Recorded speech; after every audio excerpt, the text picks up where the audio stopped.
नाशिकमध्ये पतीसोबत झालेल्या भांडणात पत्नीला मारहाण झाली। या मारहाणीत पत्नीचा मृत्यू झाला आहे।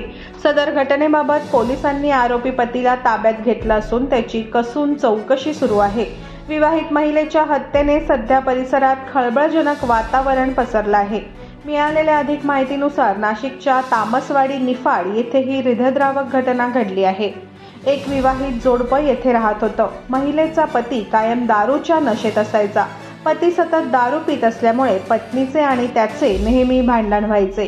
काल देखील या दोघांमध्ये अशीच जोरदार भांडणे झाली।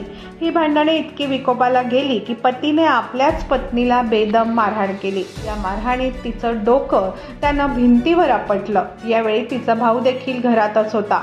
बहिणीला होणारा त्रास त्याला बघवला नाही। त्याने दोघांमध्ये पडून भांडणं सोडवण्याचा प्रयत्न केला, मात्र पतीने पत्नीच्या भावाला देखील मारहाण केली। यामध्ये तो देखील गंभीर जखमी झाला आहे।